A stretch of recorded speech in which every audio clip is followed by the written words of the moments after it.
सदैवं ऋग्विजं होतारं रत्नधातुनम्।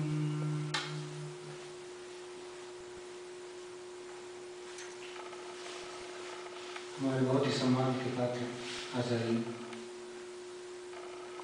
वेदश्री जी यहाँ पर विराजमान, हमारी बहनी सज्जनों, प्यारे बच्चों,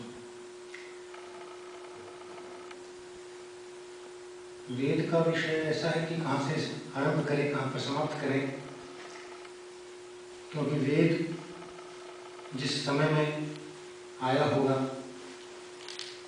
यदि हम अपनी बात एक मिनट के लिए ना भी माने, हम दूसरे लोगों की मान लेते हैं, फिर भी इसमें तो कोई विवाद नहीं कि वेद इस पृथ्वी पर आने वाला सबसे पहला काव्य है। चाहे मैक्स मुलर उसको आज से 10,000 पुराना माने, कोई 11,000, कोई 20,000, कोई 30,000, सबकी बात हमारे यहाँ तक दुर्जन परितोष में है। चलो भाई, दुर्जन ऐसा मानता है, उनकी बात मान ली, उसके बावजूद भी इसमें कोई विवाद नहीं किसी भी विद्वान में, चाहे पूर्व का हो चाहे पश्चिम का हो, कि वेद इस पृथ्वी पर आने वाला पहला काव्य है। और पहला काव्य है तो आप कल्पना कर लीजिएगा कि उस जमाने में लोग कितने स्कॉलर रहे होंगे। कोई इसको परमात्मा की वाणी ना भी माने, वही दुर्जन परितोष न्याय से, कोई परमात्मा की वाणी ना भी माने, ईश्वरीय ज्ञान न भी माने, तो एक चीज तो माननी पड़ेगी, इतने हजारों साल पहले इस देश के अंदर कैसी प्रतिभाएं रही होंगी जिन्होंने इतने कमाल का काव्य की रचना कर दी। तो बात चाहे आप दयानंद सरस्वती की माने, चाहे पश्चिम के विद्वानों की माने, लेकिन एक बात से तो सहमत होना पड़ेगा कि वेद का काव्य ऐसा है, जब से इस धरा पर उतरा, इस जमीन पर आया है, तब से लेकर आज तक लगातार ये धारा बह रही है। लेकिन क्योंकि हम हमारे समाज में बैठे हैं, मेरा ये भी मानना है कि बहुत वेद वेद कह के जब कोई वेद पढ़ना शुरू करता है तो कहीं ना कहीं वो एक तरह से बोर भी हो जाएगा। उसकी कुछ वजह है, कारण है। उसके कारण क्या है? कोई भी ग्रंथ हो, जब तक उसकी पृष्ठभूमि का ना पता हो, उसकी शैली का ना पता हो, तो ग्रंथ हमारे बहुत काम का नहीं रहता, समझ में नहीं आता। इसलिए मैं प्राय यूँ कहा करता हूँ, वेद प्रारंभ करने से पहले कम से कम दयानंद सरस्वती की ऋग्वेद आदि भाष्य भूमिका को समझना बड़ा जरूरी है। क्योंकि एक बार दयानंद की ऋग्वेद आदि भाष्य भूमिका, क्योंकि उसकी भूमिका है, जब तक भूमिका नहीं पढ़ेंगे तब तक ये समझ में नहीं आएगा कि वेद कहना क्या चाहता है। और समझ में नहीं आएगा तो फिर अर्थ का अनर्थ ये हो जाएगा कि आप कहीं वेदों के अंदर अनेकों किस्म के देवी देवता ढूंढेंगे, और जब देवी देवता ढूंढेंगे तो देवी देवताओं में आपस में झगड़ा होने लगेगा, कौन बड़ा देवता कौन छोटा देवता। दयानंद सरस्वती का जो सबसे बड़ा योगदान मैं समझता हूँ वो ये है कि उन्होंने पूरे भारतीय शास्त्रों को, संस्कृत शास्त्रों कहना चाहिए, उनको जोड़ने का काम किया। एक बार दयानंद सरस्वती को पढ़ लेंगे, उसके बाद आप कोई भी ग्रंथ पढ़ें, काफी कुछ वो समझ में आने लग जाता है। मैं वहाँ पिछले जब यूरोप में था, वहाँ भी मैं यही बात कह रहा था कि जैसे रामायण है, मान लीजिए हमें रामायण की शैली का नहीं पता तो बहुत सारे अर्थ के अनर्थ हो जाएंगे। महाभारत की अपनी शैली है, संस्कृत शास्त्रों की अपनी शैली है, और वेद की अपनी शैली है। दयानंद सरस्वती ने जिस शैली को अपनाया है उसको कहती है यौगिक शैली है। यौगिक मतलब हर एक शब्द के अंदर कोई साइंस भरी हुई है, उस शब्द की चाबी लगानी पड़ेगी, और जब शब्द खुलना शुरू होगा तो बहुत सारे अर्थ अपने आप निकलने लगते हैं। स्वामी दयानंद जो जिस परमात्मा की व्याख्या करते हैं वो किसी एक देश का परमात्मा नहीं है, किसी एक व्यक्ति का परमात्मा नहीं है, वो ऐसा ही परमात्मा है जो सारे भूमंडल का हो सकता है, सारे ब्रह्मांड का हो सकता है। क्योंकि एकांगी परमात्मा जो होगा, स्वामी जी ने जो परिभाषा दी, अक्सर हम जब दर्शन को समझाते हैं तो यूँ बात करते हैं, मान लीजिए किसी को बताना हो, कोई बच्चा हमारे पास आए, उसने गाय को ना देखा हो, तो उसको कैसे बताएं गाय क्या होती है? तो शास्त्रकारियों कहते हैं कि उसका कोई लक्षण करना पड़ेगा, किसी को परिभाषा देनी पड़ेगी, कोई स्वरूप बताना पड़ेगा। अच्छा, मान लीजिए कोई कहे कि गाय उसे कहते हैं जिसके 4 पांव होते हैं। तो फिर बच्चे ने देखा कोई बिल्ली थी और समझ बैठा ये गाय होगी। कोई कहे कि चलो गाय उसे कहेंगे जो दूध देती हो। बच्चे ने देखा कि कहीं पर भैंस से दूध निकाल रहे थे, वो मान बैठे इसका मतलब ये गाय होती है। इसलिए हमारे शास्त्रकारियों कहते हैं कि कोई लक्षण ऐसा होना चाहिए जो लक्षण दूसरे में ना घटे। और एक लक्षण दिया कि जैसे गाय को समझाने के लिए यूं कह दिया जाए जिसके गले में कंबल हो, उसको गल कंबल बोलते हैं हिंदी में। गाय जो होती है ना, उसके यहाँ पर चमड़े का थैला लटका रहता है, वो किसी दूसरे पशु के नहीं होता। अब जिस पशु के होगा वो गाय होगी, मतलब एक सबसे विचित्र पहचान बता दी। और जब पहचान बता दी तो अब उसको पहचानने में दिक्कत नहीं होगी। दयानंद सरस्वती ने यही काम किया, क्योंकि परमात्मा को सब लोग मानते हैं, परमात्मा को पाना भी सब चाहते हैं, देखना सब चाहते हैं, और इसीलिए सोचते हैं कि शॉर्टकट जो उससे परमात्मा को देख लें, उसको पालें। लेकिन शॉर्टकट भी तभी तो अपनाएंगे जब उसका प्रॉपर एड्रेस तो मालूम हो। बिना एड्रेस के तो हम किसी घर तक नहीं पहुंच सकते, किसी का पूरा हाउस नंबर मालूम ना, लेटर इधर उधर घूमता रहेगा, वापस चला जाएगा यदि प्रॉपर उसके ऊपर एड्रेस ना लिखा हो। तो मैं समझता हूँ दयानंद सरस्वती ने इस युग में वो पहला व्यक्ति था जिसने ईश्वर का एक तरह से सही एड्रेस बता दिया, यानी उसकी एक पहचान बता दी।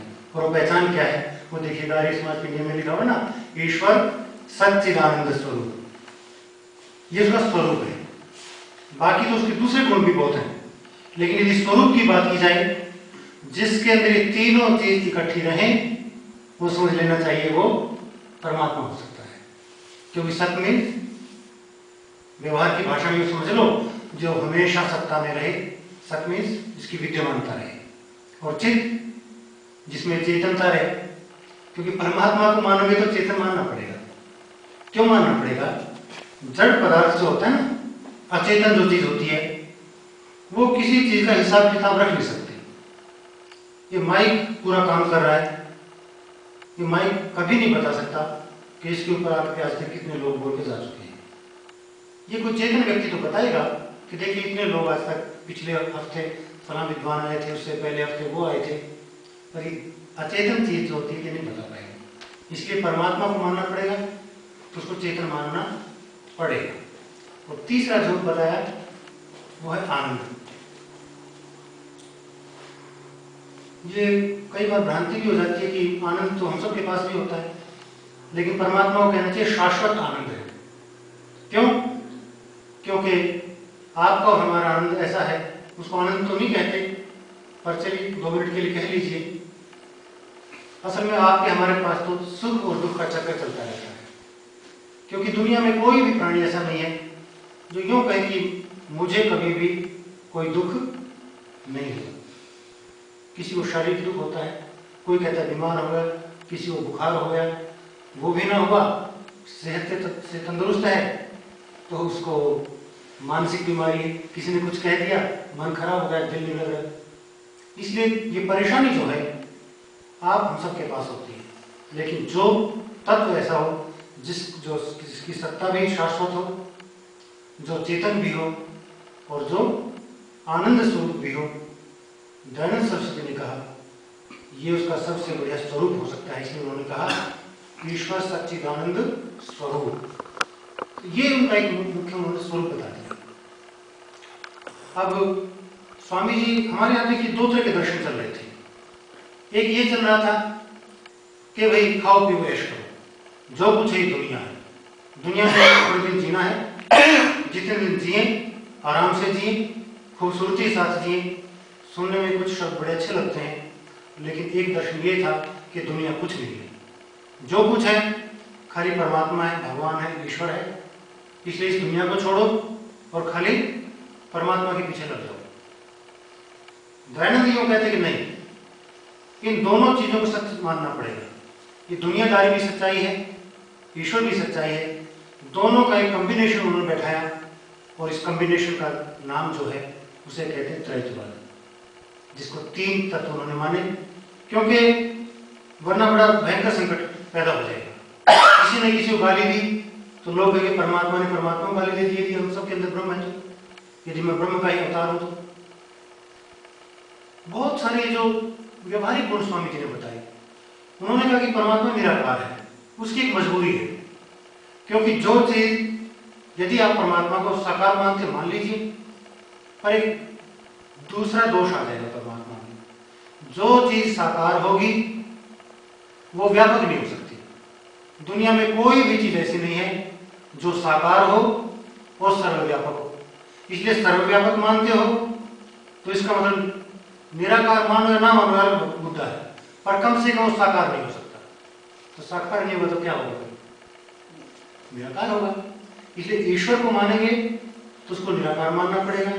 कारण क्योंकि साकार मानते हैं, हमने ये देखा कि दुनिया में जितने पदार्थ हैं, जितने भी साकार पदार्थ हैं, वो कहीं ना कहीं सीमाओं में बंधे हुए हैं। बहुत व्यवहारिक व्याख्या करते हैं स्वामी जी। मुझे स्मरण आ रहा है, स्वामी जी से पूछा किसी ने या कहीं शायद उनके ग्रंथ में था कि स्वामी जी आप ईश्वर को सर्वशक्तिमान मानते हो कि नहीं मानते? अब क्योंकि कोई भी अध्यापक हो या आपके सामने भी कोई प्रश्न करे, प्रश्न करने वाले के अंदाज से आप समझ जाते हैं प्रश्न जानने के लिए कर रहा है या खाली शरारत करने के लिए कर रहा है। तो स्वामी जी क्या जवाब देते हैं? स्वामी जी क्या कहते हैं कि ईश्वर सर्वशक्तिमान तो है पर सर्व क्रियाकारी नहीं है। कहते महाराज ये कैसे? सर्वशक्तिमान हो गया, कुछ भी कर सकता है? कहते ना, ये परमात्मा के वश में नहीं सब कुछ कर देना। ये तो ठीक है, एक उसका महत्व बताने के लिए हम कह देते हैं कि पर्वत को राई बना दे, राई को पहाड़ बना दे। और आज तक किसी ने देखा क्या कि राई को पहाड़ बना दिया हो ना? तो स्वामी जी कहते हैं कि स्वामी जी से पूछा क्यों महाराज आप ऐसा क्यों कहते हो कि वो सर्वशक्तिमान है? सर्वशक्तिमान तो वो होता है जो कुछ भी कर दे। कहते ना, अपनी सीमाओं में, उसका सामर्थ्य में, वो एक सिस्टम में चलता है, एक व्यवस्था में चलता है। परमात्मा की अपनी व्यवस्था है, जीवात्मा की अपनी व्यवस्था है, क्योंकि बगैर डिसिप्लिन के, बगैर अनुशासन के ये सृष्टि नहीं चल सकती। तो ये क्या कहा आपने कि सर्वशक्तिमान तो है, सर्वक्रियाकारी नहीं है। कहते हाँ, सब कुछ करने में समर्थ परमात्मा नहीं है। कहते जैसे परमात्मा अपने जैसा दूसरा परमात्मा नहीं बना सकता। कहते नहीं महाराज क्यों नहीं बना सकता? ताकतवर है, बना सकता है। कहता अच्छा चलो आपकी बात मान ली। मान लीजिए आज परमात्मा ये सोच ले कि मैं अपने जैसा दूसरा परमात्मा बनाऊंगा, तो कहते उस जैसा कहां बना भाई? उसकी तो डेट ऑफ बर्थ क्या होगी? 16 अगस्त 2013। तो उस जैसा कहां बना? इसीलिए परमात्मा के स्वरूप को समझने के लिए ये जो चमत्कार की भाषा है उसमें नहीं जाने की जरूरत है। परमात्मा को समझने के लिए बहुत ही पॉजिटिव एक संवाद की जरूरत है। संवाद होगा तो ईश्वर के बारे में हमें कुछ जानकारी मिलेगी। संवाद इसलिए स्वामी जी ने तो देखिएगा धर्म की व्याख्या में क्या कहा, व्याख्या धर्म की कर रहे हैं और कहते क्या है? ऋग्वेद आदि भाषा भूमि आप पढ़ के देखिएगा, संगच्छध्वम संवदध्वम संगो मनंसी जानता। मतलब धर्म की इससे व्यापक परिभाषा क्या हो सकती है? सारे लोग कदम से कदम बढ़ाने की आदत डालें, संवदध्वम संवाद करने की, एक दूसरे के साथ संपर्क करने की, अपनी बात दूसरे से पहुंचाने की और दूसरे की बात अपने तक लेने की एक आदत डालें। और वहां भी कंफ्यूजन हो जाए तो संगो मनंसी जानता, एक दूसरे के मन को समझे। ये जो व्यवहारिक बात है स्वामी जी धर्म की परिभाषा में दे रहे हैं। और यजुर्वेद के भाषा में तो और स्वामी जी बड़े कमाल में पहुंच गए। आप ये कहेंगे कि इससे बढ़िया धर्म की व्याख्या हो नहीं सकती। जानते क्या कहते हैं स्वामी जी? वो कहते हैं यजुर्वेद के भाषा में न्यायाचरणम धर्म है। धर्म क्या होता है? न्याय का पालन करना। एक और पंक्ति आती है वहीं पर यजुर्वेद भाषा में, सत्याचरणम धर्म है। सत्य का आचरण करना धर्म होता है। मतलब जो पदार्थ जैसा है उसको वैसा मान लेना, ये कहते हैं धर्म है। अब बताइए इस धर्म से किसका विरोध हो सकता है? इसलिए जब वैदिक धर्म कहते हैं तो लोगों को कई बार कंफ्यूजन होता है कि किसी सीमित व्यक्ति का धर्म होगा, ये संप्रदाय के रूप में ले लेते हैं। लेकिन हमारे यहाँ दयानंद सरस्वती बड़े स्पष्ट है इस मामले में, वो कंफ्यूज नहीं है। उन्होंने तो आर्य समाज के नियम में भी क्या कहा भाई, सब काम धर्मानुसार, और आगे व्याख्या करते धर्म क्या होता है, अर्थात सत्य और असत्य को विचार करके करनी चाहिए, ये धर्म। और पूरी परंपरा आपको उपनिषदों में मिलेगी। हमारे यहाँ तो उपनिषद का आचार्य है, आप कल्पना कीजिए वो ऋषि होगा, शायद योगी होगा, जो सारी उम्र अपने विद्यार्थियों को पढ़ाता रहा, और जब विद्यार्थी का दीक्षांत समारोह होने लगा, गुरुकुल से पढ़ के जाने लगा, तो कहता क्या है, यो नहीं कहता कि खूब धन कमा करके लाना या मेरी सेवा करना। वो यूं कहता है, भाई देखो मुझे जैसा आता था वैसा मैंने तुम्हें समझा दिया, तुम्हें ठीक लगे स्वीकार कर लेना, गलत लगे छोड़ देना। यज्ञस्माकं सुचरितानि तानि त्वया उपास्यानि नो इतराणि। उपनिषद के बाद आप आइए सत्यार्थ प्रकाश की भूमिका में। दयानंद भी इसी बात को दोहराते हैं, कहते भाई मुझे जो जो पदार्थ जैसा जैसा लगा उसका वैसा वैसा मैंने कह दिया है। यदि कोई व्यक्ति इसमें कोई प्रश्न उठाएगा और मुझे ठीक ठाक पक्षपात से रहित होकर मुझे कोई बात कहेगा, मुझे स्वीकार करने में कोई आपत्ति नहीं है। ये ऋषियों की परंपरा जो है, इसलिए हमारे यहाँ ऋषि किसे कहते हैं, ऋषि दर्शना, जो तत्व का दर्शन करता है। जो बहुत किताबी ज्ञान रखता है वो ऋषि नहीं होता, जो तत्व का दर्शन करता है। तत्व हमारे कहते हैं ना, धर्मस्य तत्वम निहितम गुहायाम। मैं समझता हूँ गुफा जो है ना, जो धर्म का तत्व किस गुफा में छुपा है, मुझे तो दयानंद सरस्वती पढ़ यूं लगा, वो गुफा जो है वो सत्य और असत्य का विवेक है, इसके अलावा कुछ नहीं। जिसने सत्य के रहस्य को समझ लिया, जरूरी समझ लिया, सत्य को समझने का संकल्प भी हम करने लग जाएं, ये हो सकता है कोई 2% चले, कोई 3% चले, लेकिन जो उस मार्ग पे चल गया तो समझ लीजिए वो धार्मिक होने लग गया। और जो यूं कहे कि भाई आपकी बात तो ठीक हो सकती पर मानूंगा नहीं, ऐसा व्यक्ति मैं समझता हूं आर्य समाज की दृष्टि से अधार्मिक है। दूसरा जो आज का इन्होंने विषय दिया, ये प्रासंगिक क्यों है? प्रासंगिक मैं इसलिए समझता हूं कि वेद का विद्वान जो सही अर्थों में होगा वो बहुत समाधान देगा, ऐसा तो मत मानिएगा, लेकिन मैं समझता हूं कि लोगों के मन में प्रश्न भी यदि पैदा हो जाएं व्याख्यान के बाद तो एक अच्छी दिशा होगी। और आर्य समाज या स्वामी दयानंद की फिलोसफी पढ़ करके सबसे बड़ी जो बात होती है वो ये होती है कि मन में प्रश्न पैदा होने लग जाते हैं, और जब प्रश्न पैदा होंगे तो बहुत सारे समाधान निकलेंगे। मैं वहाँ कई बार भारत में कहीं पर बोल रहा था, समझा रहा था, तो लोग मानने को तैयार नहीं होते, कहते नहीं हनुमान जी हनुमान जी। तो ऐसे मैंने कहा भी देखो सारे ग्रंथों में उत्तर रामचरित पढ़ करके देखिएगा, भवभूतियों कहता अयम आर्यो हनुमान, ये आर्य हनुमान है, यानी उनकी जाति क्या बताई, आर्य कहा उनको, कहीं ये नहीं कहा अयम वानरो हनुमान, ऐसा नहीं कहा। दूसरा मैं उनको तर्क देता हूं कि भाई आप कल्पना कीजिए सुग्रीव हैं, बाली हैं, या तो जो भी दूसरे हैं जिनको मानव जाति के मानते हैं, एक व्यवहारिक बात है। बार बार मैं उनको बताया करता हूं भाई जैसे बकरा होगा वैसी बकरी होती है, जैसे शेर होता है वैसी शेरनी होगी। तो भाई ऐसा कैसे हो गया कि जितने मेल हैं बानर उनकी तो पूंछ है, उनका मुंह भी अजीब है, और जितनी फीमेल है वो 100% नॉर्मल। मतलब ये जो तर्क जो देता है सरस्वती, प्रश्न यदि एक बार पैदा हो गया तो कोई समाधान निकल जाएगा, और समाधान निकलेगा तो फिर हम हनुमान का, ये मत समझिए ये कोई उपहास कर रहे हैं, फिर हनुमान को हनुमान क्यों कहते हैं ये बात समझना चाहिए। ये फिर हम सारा प्रयास इस बात में रहेगा कि हनुमान विद्वान कितना था। और वाल्मीकि जिन शब्दों का प्रयोग करते हैं ना, वो तो यूं कहते हैं रामायण में कि भाई हनुमान जितनी देर बोला, राम के माध्यम से करवाया, जितनी देर इसने संवाद किया ना, ये लगता है कि शास्त्रों का बहुत बड़ा पंडित है, क्योंकि जितनी देर ये बोलता रहा इसने एक भी अपशब्द का प्रयोग नहीं किया। यानी भारत की संस्कृत के शास्त्रों को समझने के लिए या भारत की परंपरा को समझने के लिए वेद को जानना जरूरी है, लेकिन वेद से पहले ऋग्वेद आदि भाष्य भूमिका को या कह लीजिए दयानंद सरस्वती को जानना बहुत जरूरी है, वरना अर्थ का अनर्थ हो जाएगा।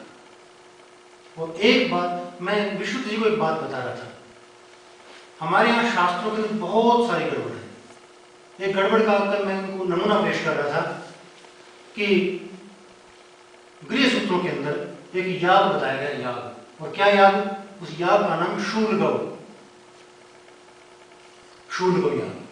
उसके व्याख्या का क्या कहते हैं कि जो इस याग को करेगा उस राष्ट्र के अंदर बहुत सारी खुशहाली आ जाएगी, खूब सुख समृद्धि बरसेगी। और याग कैसे किया जाए तो जानते हैं, वहां व्याख्याकार क्या कह रहे हैं। शूल गौ, एक शूल को लिया जाएगा, गाय के पेट से उसकी चीर करके उसका मांस निकालो, उसको फिर आग पर पकाओ, उसका प्रसाद ऐसे ऐसे ऐसे करो। ये गृह सूत्र में लिखा हुआ। जब मैंने ये प्रसंग पढ़ा तो बड़ा, क्योंकि मेरा एक विद्यार्थी काम कर रहा था सर में पीएचडी का, वो लिख के लाया, कहता है नहीं सर ये तो ऐसा ही लिखा वहां पर, देखो हिंदी दिखाई उसने मुझे। पर वो क्योंकि दयानंद सरस्वती को पढ़ लिया था, वो बात हजम नहीं हुई। सोचता रहा, फिर मुझे ध्यान आया भाई ये तो वैदिक शास्त्र है, और वेद के अंदर तो गौ माने पृथ्वी होती है। वेद की भाषा में गौ माने क्या होता है? पृथ्वी। और भाई असल में कृषि विद्या का रहस्य बताया गया है कि शूर के द्वारा, हल के द्वारा जब कृषि जोती जाएगी तो खूब समृद्धि देश के अंदर पैदा होगी, खूब खुशहाली होगी। इसीलिए आपको चाबी ऐसी पकड़नी पड़ेगी जो वेद का अर्थ खोले, वरना चाबी गलत लग गई तो पता नहीं, जब परेशान होते रहेंगे और सारी उम्र बीत जाएगी, फिर लगेंगे भाई वेद में तो कुछ नहीं था। मुझे वो उनकी पंक्ति याद आ रही है जो नत्थासी के भजनोपदेशक होते थे। जीवन खत्म हुआ तो जीने का ढंग आया, एक कविता गाया करते थे। जीवन खत्म हुआ तो जीने का ढंग आया, जब शम्मा बुझ गई तो महफिल में रंग आया। तो ये महफिल में रंग लाना है तो जीवन की प्रभात काल में, शुरुआत समय में जो बच्चे बैठे हैं, हो सकता है बहुत सारी बातें समझ में ना आती हो, लेकिन एक संस्कार करा करता है। और संस्कार हमारे बहुत मूल्यवान वस्तु है। संस्कार ठीक है, 16 संस्कार भी हैं, लेकिन दिनचर्या का जो संस्कार है, क्या आपने कभी विचार किया? आप कहीं पर जब दान देते हैं किसी को तो 100 रुपया कोई दान नहीं देता, कहेंगे 101। कोई रिश्तेदारी में भी ऐसे करते हैं, 501, 1001, 21। लेकिन किसी शॉप पर जाओगे ना, वहां रेट लिखा मिलेगा 9.99, 7.95 ऐसा लिखा मिलता है। क्यों? क्योंकि दुकानदार ये मैसेज देना चाह रहा है कि मेरी चीज देखो कितनी सस्ती, 8 रुपए से भी कम है। वो संस्कार देना चाह रहा है। और एक बार ये लगता है भाई 7 रुपए के आसपास है। और जब हम दान देते हैं कहीं पर, हम क्या मैसेज देना चाहते हैं? नहीं, 100 से भी ज्यादा, 20 से भी ज्यादा, 500 भी ज्यादा। ये मतलब सोचने का तरीका है, ये मन को एक संस्कार डालने का तरीका है। इसलिए हमारे यहाँ पॉजिटिव सोच जो है वो वहीं से आई कि भाई तन में मन शिव संकल्प मस्त। मन के अंदर संकल्प ठीक होगा तो कोई दिशा रास्ता ठीक मिलेगा, और यदि रास्ता ठीक नहीं मिला तो बहुत ज्यादा घूमते रहें, लक्ष्य पे नहीं पहुंच पाएंगे। बहुत टाइम के बाद पता लगेगा गलत रास्ते चढ़ गए थे, जाना इधर था और पहुंच कहीं और गए। तो दयानंद सरस्वती का जो दर्शन है वो बहुत पारमार्थिक दर्शन के रूप में मत देखिएगा, क्योंकि जिंदगी समझ में नहीं आई तो भगवान को समझ के क्या करना है। ये बिल्कुल स्टेप बाय स्टेप है। बार बार आर्य समाज का जो सिद्धांत है वो ये है कि नहीं, लोक और परलोक इन दोनों का समन्वय करना पड़ेगा। इसलिए वो तीर्थ की जब व्याख्या करते हैं, नई नई व्याख्या स्वामी जी ने की, तो क्या व्याख्या करते हैं? विद्वांसो वही तीर्था। तीर्थ कौन होते हैं? कहते विद्वान तीर्थ होते हैं। पानी में आप डुबकी लगा लो, उससे अच्छा तो घर के अंदर साबुन से नहा लो, वे शरीर तो साफ वहां भी हो जाएगा। लेकिन विद्वांसो वही तीर्थ था, विद्वान तीर्थ होते हैं।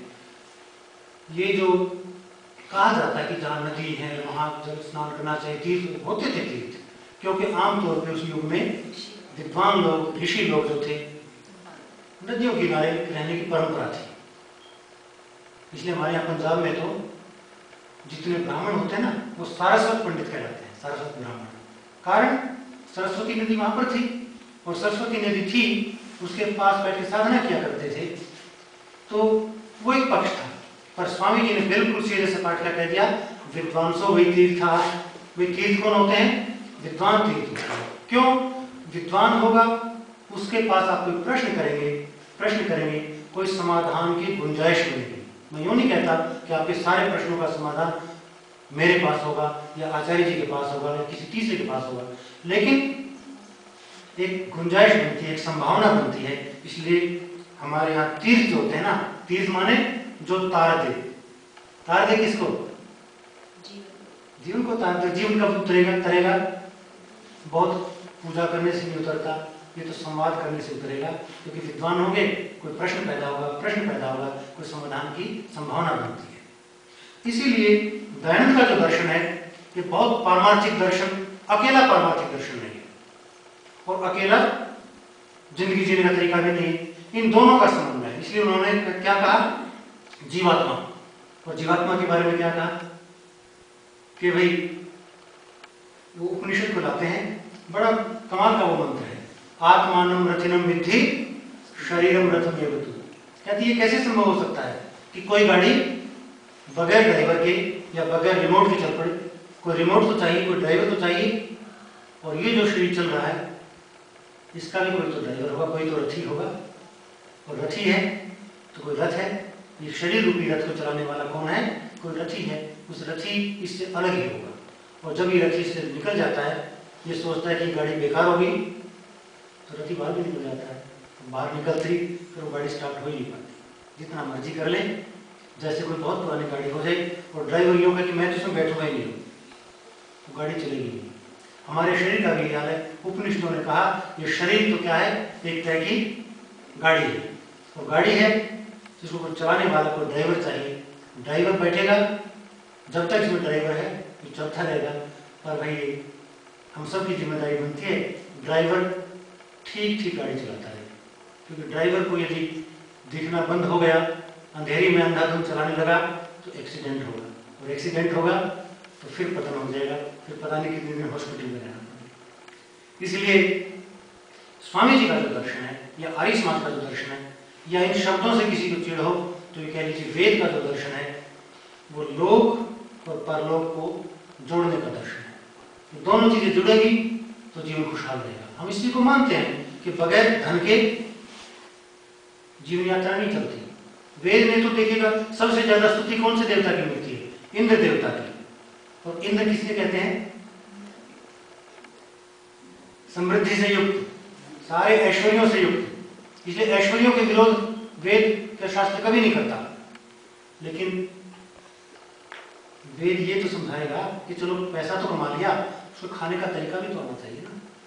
कभी खाने का तरीका गड़बड़ हो गया तो फिर शरीर खराब हो जाएगा, फिर पेट्रोल की जगह डीजल डल जाए। आपके यहाँ तो मुझे नहीं पता कौन सी गैस डलती है, पर हमारे वहाँ यदि कोई डीजल की गाड़ी में पेट्रोल डालने लग जाए, गाड़ी तो नहीं चलती। तो इसीलिए जो खुराक है साथ जीवात्मा की, वो जीवात्मा की खुराक तो ये वेद जो ताकत है ये, क्योंकि पद पर कहीं कहते हैं वयम श्याम पतयो रहीना, हम धनों के मालिक बने, और कभी कहते हैं तेन तक तेन भुंजी था। खूब धन तो कमा लिया, पर भाई भोग करने का तरीका ना चाहिए। तेन तक तेन भुंजी था, त्याग करो, भोग करो। इस तरह से वेद की जो शैली है वो अपने आप में बड़ी विचित्र है। और उनके एक एक पंक्ति को देखिएगा। मैं टोरंटो में भी इस बात को कह रहा था कि वेद की जो विशेषता है वो क्या है? इसमें अधिकांश प्रार्थनाएं बहुवचनांत हैं। इसमें व्यक्तिगत प्रार्थनाएं बहुत कम है। चाहे मैं अकेला गायत्री मंत्र बोल रहा हूं, ओम भूर्भुवस्सुः तत्सवितुर्वरेण्यम भर्गो देवस्य धीमहि, लेकिन जब मैं बुद्धि की प्रार्थना करूंगा तो मैं अपने लिए नहीं करता, धियो यो नः प्रचोदयात्, नः माने हम सबको। विश्वानि देव सविता दुरितानि परास्वर, भले ही मैं अकेला बैठ के साधना कर रहा हूं, मैं बोल रहा हूं कि परमेश्वर सारे दुरितों को दूर कर दो, पर कल्याण में अकेले नहीं कहता कि अकेले मेरे को कल्याण दे दो। यद भद्रम तत् नः आश्रय, जो कल्याणकारी चीज है ना वो तो भाई सबको मिलनी चाहिए। ये वेद की उदात्त दृष्टि है, और जिसमें उदात्त दृष्टि होती है, आप यूं कह सकते हैं कि परमात्मा को नाम लेने की जरूरत क्या पड़ेगी। इसका भी स्वामी जी बड़ा अच्छा समाधान करते हैं। समाधान ये करते हैं कि जो लोग ईश्वर की उपासना किया करते हैं उनके भीतर एक आत्मविश्वास कह लीजिए, एक ताकत ऐसी बढ़ जाती है, एक सामर्थ्य ऐसा बढ़ जाता है कि कोई भी कष्ट आए आराम से वो सहन हो जाता है, क्योंकि उनको ये लगता है कि नहीं भाई मैं परेशान कैसे रहूंगा, मेरे पास कोई दुख आ जाए तो मेरे मन में कल्पना आएगी मेरे पास सुखों की भी तो कमी नहीं है, और अकेला परमात्मा क्या कि मैं थोड़ी हूँ, उसके लिए अकेला मैं इंपॉर्टेंट थोड़ी हूँ, उसने तो सुख में बंटवारा करना है भाई। मुझे सुख दिए हैं, दुख भी मिलेंगे, दूसरे को दुख मिले हैं तो उसको भी सुख मिलेंगे, इसलिए सारे सुखों का मेरा अधिकार कैसे हो सकता है, सांसारिक सुखों का। ये तो एक जीवन गति है। तो इसलिए परमात्मा की उपासना का जो स्वामी जी फल लिखते हैं वो कहते हैं भाई एक तो फल ये, उसके स्तुति करने से उसके प्रति श्रद्धा पैदा होगी, और ये सबसे बड़ा तत्व है, क्योंकि यदि श्रद्धा पैदा ना हो, अब मेरा व्याख्यान होना था, मैं विद्वान हूं या ना हूं ये अलग मुद्दा है, लेकिन आयोजकों को की तो व्यवस्था कह लीजिए, वो तो कहेंगे नहीं भाई जो विद्वान आ रहे हैं, इतने बड़े विद्वान आ रहे हैं, ऐसा है ऐसा ऐसा है। क्यों? ये बात सुन के आपके मन में श्रद्धा पैदा होगी। श्रद्धा पैदा होगी, श्रद्धा कहते विश्वास हो, प्रोविजनल फेथ कह लीजिए। श्रद्धा उसका नाम नहीं है कि आप जिसके प्रति होगी बस जुड़े ही रहे। श्रद्धा जो है प्रोविजनल फेथ होता है, शुरू में आपको श्रद्धा करनी पड़ेगी, किसी बात सुनने के लिए वहां बैठना पड़ेगा, और जब बैठेंगे तो उसके बाद नेक्स्ट स्टेज आएगी, वो श्रद्धा की मजबूती मिलती जाएगी धीरे धीरे। पर पहले यदि किसी भी पदार्थ को देख के 100% यदि श्रद्धा कर ली तो डर ये रहता कि वो अंधविश्वास जिसे हम कहते हैं ना पाखंड, वो रूप ना धारण कर ले। तो वेद के अंदर जो बार बार ये बात कही जाती है ना कि आप यज्ञ करते हैं, अथ ईश्वर स्तुति प्रार्थना उपासना मंत्र, यानी सबसे पहले क्या किया, स्तुति। आप ये कहते हैं नहीं परमात्मा तुम तो ऐसे हो ऐसे हो ऐसे हो, ये स्तुति करते हैं। और कहते प्रार्थना क्यों की जाए, सत्यार्थ प्रकाश में भी उल्लेख किया स्वामी जी ने, दूसरी जगह भी किया कि स्तुति करने का लाभ ये मिलता है, स्तुति प्रार्थना करने का, कि जो लोग प्रार्थना किया करते हैं उनकी ग्रहण करने की ताकत बढ़ जाती है, सामर्थ्य बढ़ जाता है।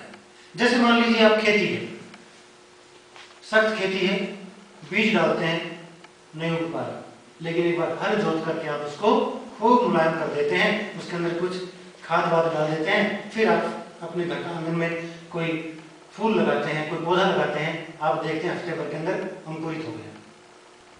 तो प्रार्थना करने का जो फल है वो ये है, जब हम ईश्वर के सामने प्रार्थना करते हैं कि हमारी जो मरुस्थली थी ना वो ऊर्जावान बन जाती है, वो बहुत उपजाऊ बन जाती है। फिर हम ईश्वर के बारे में जो अध्ययन करेंगे, जब वेद का अध्ययन करेंगे, बहुत सी बातें अपने आप हमें समझ में आने लग जाती हैं। अध्यापक के प्रति भी जब श्रद्धा से हम क्लास में बैठते हैं, बहुत सारी चीजें समझ में आएंगी। और जो विद्यार्थी पहले से मान के चलता है ना इस टीचर को आता कुछ नहीं, उससे ग्रहण करने की ताकत भी उसकी आधी रह जाएगी। विद्यार्थी क्यों सोचेगा इस बात तो कुछ है नहीं, इससे ज्यादा तो मैं नेट पे देख लूंगा, उससे पूछ लूंगा, उससे पूछ लूंगा। पर जो बच्चा क्लास में सोच के जाता है कि नहीं इनसे मैंने कुछ सीखना है, और प्रार्थना करता है कि गुरुजी मुझे कुछ पढ़ाओ, टीचर का फर्ज है ये पढ़ाना, और जब पढ़ाता है तो उसकी ग्रहण करने की क्षमता बढ़ जाती है। इसलिए दयानंद सरस्वती कहते हैं ईश्वर की स्तुति प्रार्थना उपासना इसलिए करनी चाहिए, स्तुति करने से उसके प्रति श्रद्धा भाव पैदा होता है, और जब श्रद्धा भाव पैदा होगा उसके बाद आप स्तुति करेंगे, प्रार्थना करेंगे। प्रार्थना का फल ये रहेगा कि हमारे भीतर जो रूखा सूखा पड़ा था ना वो उपजाऊ हो जाएगा, फिर जो कुछ शास्त्र पढ़ेंगे बहुत सारा अंश पैदा होने लग जाएगा, वो संस्कार बनने लग जाएगा। और जो लोग बगैर प्रार्थना के, बगैर स्तुति के पढ़ना चाहें, वो थोड़े तर्क तो हो सकते हैं, उन तर्कों का लाभ कुछ नहीं, टाइम बर्बादी है। लेकिन मैं किसी के पास जाऊं और मैं ये सोच के जाऊं कि इसे आता कुछ नहीं और फिर मैं सवाल करूं तो ये सवाल का समाधान क्या मिलेगा। तो ये बहुत व्यवहारिक बात स्वामी जी कहते हैं। ईश्वर मिले ना मिले वो तो बाद की योग साधना का फल है, वो तो एक परिणति है, अंतिम लक्ष्य तो वही मानते स्वामी जी। लेकिन भाई ये दुनियादारी की बात स्वामी जी कह रहे हैं कि परमात्मा की उपासना में इसलिए करनी चाहिए जैसी जैसी हमारी उपासना बढ़ेगी, स्तुति बढ़ेगी, प्रार्थना बढ़ेगी, वैसी वैसी उसे योगी लोग कहते हैं प्रज्ञा का विकास हो जाता है। रितम भाव प्रज्ञा तो बाद में आ जाती है जब योगियों को होती है, लेकिन हमारा भी जो प्रज्ञा का जो लेवल है वो बढ़ता जाएगा। और जब बढ़ेगा तो ग्रहणशीलता बढ़ेगी, शास्त्र समझने लगेगा। इसीलिए वेद जो है, कुछ लोग हमारे वहां ऐसे भी आते हैं कि भाई आप कहते हैं कि ईश्वर का ज्ञान है, मैं ईश्वर को नहीं मानता, तो यदि मैं नहीं मानता तो मेरे लिए वेद किस लिए उपयोगी है।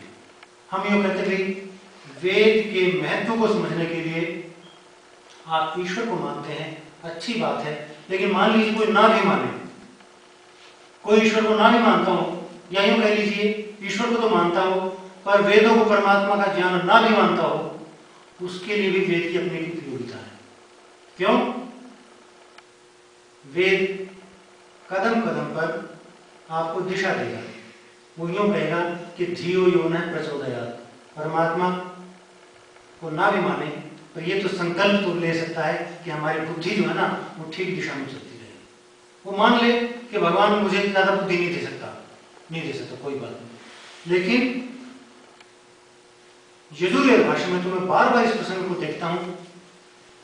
स्वामी जी को लक्ष्य बताते हैं, भाई प्रार्थना क्यों की है?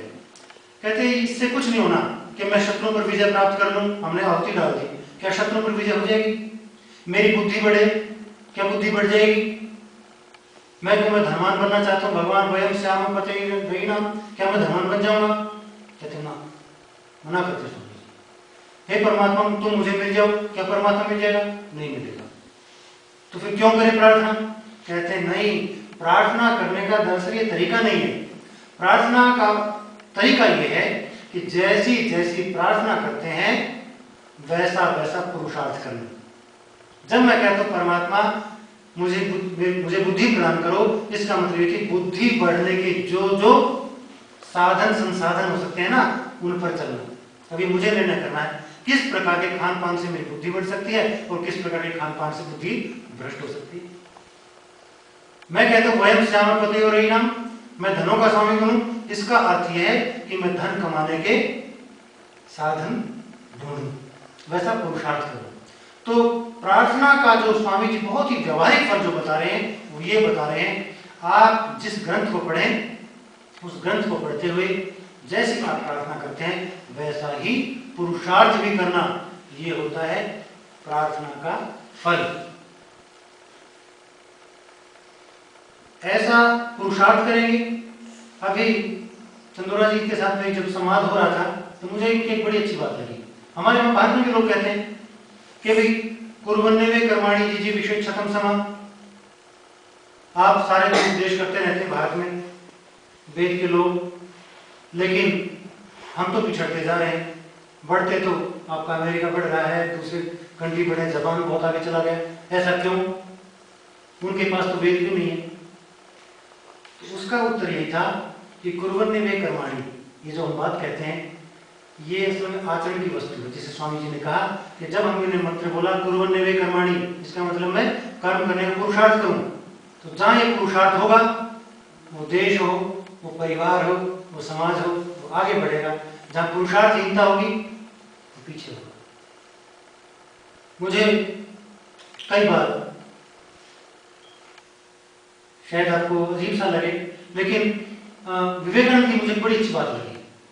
वो क्या कहते हैं, बहुत जो बोलते रहते हैं उनके ऊपर, जिनको भाषण कला में बहुत माहिर हो गए, जो पुरुषार्थ नहीं करते, जो खाली भाषण देना जिनको आता है, उनकी बात मुझे बड़ी अच्छी लगी। वो क्या कहते हैं, कहते भाई देखो, एक मोची जो कम से कम समय में, कम से कम कीमत में बहुत मजबूत जूता तैयार कर देता है, वो किसी उस अध्यापक से या कह लीजिए उपदेशक से कहीं ज्यादा अच्छा है जो घंटों थोथी बकवास करता रहता है। ये बड़े काम की बात विवेकानंद कहते हैं। इसका मतलब क्या हुआ, कुल मिलाकर जो बात का सारांश निकलता है, मैं फिर वेद की तरफ आना चाहूंगा कि वैदिक प्रार्थना का जो अर्थ है वो क्या है, जैसी प्रार्थना करें वैसा ही पुरुषार्थ करना। और जब ये पुरुषार्थ करेंगे तब हमें कहीं उपासना की स्थिति होगी। क्योंकि कोई भी बच्चा माँ को प्रिय तो होता है, लेकिन खाली स्तुति करता रहे ना कि माँ तुम बहुत अच्छी, तुम बहुत अच्छी, तुम बहुत अच्छी, पर बात की कोई मानूंगा नहीं। लास्ट में जाके माँ यूं कहेगी तुम जा एक तरफ। लेकिन जो बच्चा यूं कहता है कि माँ तुम अच्छी है, तुम अच्छी है, और फिर सोचता कि माँ चाहती क्या है, वैसा बच्चा बनने की कोशिश करता है, वैसा पुरुषार्थ करता है, तो वो बच्चा जो सारी उम्र माँ को इतना लाडला होता है, कहती है नहीं बस बेटा तो नहीं है। बस यही फल है, ये इसी का नाम है उपासना। जब हम परमात्मा को कहते भगवान तू ऐसा है, तू ऐसा है, जब हम कहते तू न्यायकारी है, इसका संकल्प जो बोध है वो ये है कि भाई मैं जहां तक संभव होगा मैं किसी के साथ न्याय नहीं करूंगा। जब हम कहते परमात्मा तू दयालु है, इसका मतलब जहां तक संभव होगा मैं किसी के ऊपर अत्याचार नहीं करूंगा। जब हम बार बार स्वामी जी ने जो बताया है कि परमात्मा तुम अभय हो, तो इसका मतलब मैं भी किसी को भय नहीं दूंगा। ये ठीक है कि ये तो नहीं हो सकता मैं कहता तुम निराकार हो तो मैं भी निराकार हो जाऊंगा। आत्मा तो निराकार है, शरीर निराकार नहीं होगा। आत्मा तो है बहुत ही मतलब इतना सूक्ष्म अंश है, वो हमें तो दिखाई नहीं देता। योगियों को उसका दूसरी तरह से बोध होता है, उस चर्चा में हम नहीं जाएंगे। तो इसलिए वेद जो है वो प्रत्येक युग में जीवित इसीलिए रहा, कोई भी ग्रंथ अपनी गुणवत्ता के कारण जिंदा रहता है। रामायण का अपने शैली थी, रामायण अपनी गुणवत्ता के कारण जिंदा रहा आज तक। महाभारत की, गीता की सब में गुणवत्ता है, लेकिन कई बार बहुत एडवर्टीजमेंट से कुछ चीजें जिंदा रह जाती है। बहुत से ग्रंथ ऐसे भी हैं उनकी एडवर्टीजमेंट बहुत होती है, फलाना शास्त्र, ये शास्त्र, वो शास्त्र, जबकि था उनमें कुछ भी नहीं, वो एडवर्टीजमेंट की वजह से चल रही है। लेकिन वेद जो है इसकी वकालत करने वाले कोई बहुत लोग पैदा नहीं हुए। रामायण का प्रसार पूरे दुनिया के अंदर ऐसा फैला कि आज तक भी वो जिंदा है, क्योंकि रामायण की जो शैली है, रामायण जो उपदेश दे रहा है, हम जब बोलते हैं कि रामचंद्र की जय, इसका मतलब ये नहीं एक बार जय बोलने से फायदा होगा और जो 100 बार बोलेगा उसे ज्यादा फायदा होगा, जो 200 बार बोलेगा उसे और ज्यादा फायदा होगा। हम ऐसा नहीं मानते, क्योंकि हम तो जिस परंपरा से पढ़े हैं, जिस वैदिक परंपरा से पढ़े हैं, उसका सिद्धांत तो ये है, जब हमने कहा कि रामचंद्र की जय, इसका मतलब क्या है कि राम किन कारणों से ऐसा था कि उसकी सब जगह पूजा हो रही है। क्या अपनी पत्नी को छुड़ा के लाया था इसलिए पूजा करते राम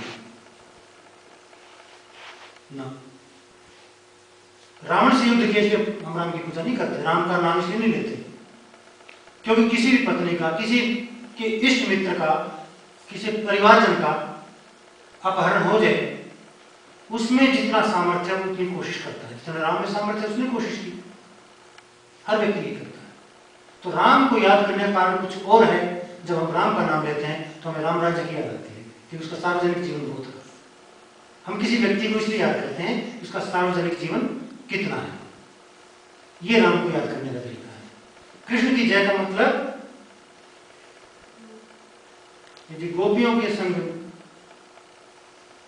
घूमना फिरना है, फिर तो थोड़ा अर्थ का अनर्थ हो जाएगा, क्योंकि हम तो उसको योगेश्वर कहते हैं। स्वामी जी ने तो क्या कहा है, कृष्ण पूर्ण योगी थे। और पूर्ण योगी जो होता है ना, आप समझ सकते हैं किसे स्वामी जी कह रहे हैं, कितनी श्रद्धा की दृष्टि से देखते हैं। दयानंद सरस्वती ने जब यूँ कहा कि कृष्ण पूर्ण योगी थे, तो बंगाल के बंकिम चंद्र चटर्जी, उन्होंने कोई कृष्ण के ऊपर कोई ग्रंथ लिखा था, एकदम उनका दिमाग उलट गया कि दयानंद सरस्वती क्या कह रहा है कि कृष्ण पूर्ण योगी थे। पूर्ण योगी थे तो उन्होंने फिर महाभारत पढ़ा और महाभारत पढ़ के उनका जो उज्ज्वल चरित्र था ना, वो योग की क्या क्या उनके अंदर खूबियां थी, उन्होंने एक नया कृष्ण के ऊपर ग्रंथ लिखा था। तो ये होते हैं जयकारे बोलने का अर्थ, ये होते हैं किसी को श्रद्धा रखने का अर्थ। अकेले बहुत सारे नाम लेने का बहुत तात्पर्य नहीं होता, जितना पुरुषार्थ कर सकते हैं वही समय से उस काम की पूर्णाहुति होती है। इस पूर्णाहुति का संकल्प हम आज यहाँ ले रहे हैं, क्योंकि मैं समझता हूँ कम लोग बैठते हैं तो संवाद ज़्यादा अच्छा होता है, इसलिए मुझे इसमें कोई नहीं लग रहा कि कम लोग आए हैं, क्योंकि ज़्यादा लोग तो हमेशा गप्पों में आते हैं, मुझे पता है। जहाँ गप्पे ज़्यादा होंगी वहाँ ज़्यादा आएंगे। आप लोगों के अंदर कोई ना कोई थोड़ी सी कहीं कुछ जिज्ञासा है, जानने की इच्छा तो है, समाधान हुआ या नहीं हुआ वो अलग बात है, लेकिन जानने की इच्छा है, और ये सबसे मूल्यवान वस्तु है। आप में समय मेरा हो गया है, लेकिन मुझे 1-2 मिनट की घटना सुना दूं। पुराणों के ऊपर एक कथा चला करती है कि भाई नारद ने यूँ पूछा ब्रह्मा जी से कि ब्रह्मा जी ये बताओ दुनिया में सबसे ज़्यादा इम्पोर्टेंट चीज़ क्या है। और ब्रह्मा ने कहा भाई ये धरती है, क्योंकि इस पर प्राणी जीवित रहते हैं, ये सारा दुनिया इस पर चल रही है। और जो कहते जब जाने लगे नारद, फिर रुका भाई नारद बात सुनो, मुझे लगता धरती नहीं है, ये शायद जल है जिसके अंदर ये धरती का टुकड़ा भी बैठा हुआ है, ये जल इम्पोर्टेंट है। फिर कहने लगे नहीं रुको, शायद ये वायु इम्पोर्टेंट है, क्योंकि वायु नहीं होती तो प्राण कैसे आते। फिर आगे ये आकाश इम्पोर्टेंट है, ये आकाश नहीं होता तो पृथ्वी ठहरती ना। फिर जाने लगे तो कहने लगे कि नारद मेरी बात सुनो, मेरे लिए सबसे ज्यादा इम्पोर्टेंट तुम हो, इस दुनिया में सबसे ज्यादा महत्वपूर्ण तुम हो। क्यों? तुम सवाल नहीं करते, मैं जवाब किसको देता, मैं अपना संवाद किसके साथ करता। इसलिए जो श्रोता होता है वो सबसे ज्यादा महत्वपूर्ण होता है, जिसमें ज्ञान की इच्छा होती है वो सबसे ज्यादा महत्वपूर्ण होता है। बंधु, मेरे लिए सबसे ज्यादा महत्वपूर्ण आप हैं। अटलांटा आना मेरे कोई महत्वपूर्ण की बात नहीं थी। मैं आपका बहुत धन्यवाद करता हूँ, आपने बहुत सहजता से, पता नहीं सरलता से सुना या बोर होते हुए सुना, लेकिन जो भी सुना आपका चेहरा यूँ कह रहा है कि आप श्रोता अच्छे हैं, और जो अच्छे श्रोता होते हैं ना वो कम से कम वक्ता अच्छा बना करते हैं। इसलिए आपका बहुत बहुत धन्यवाद। ओम शांति।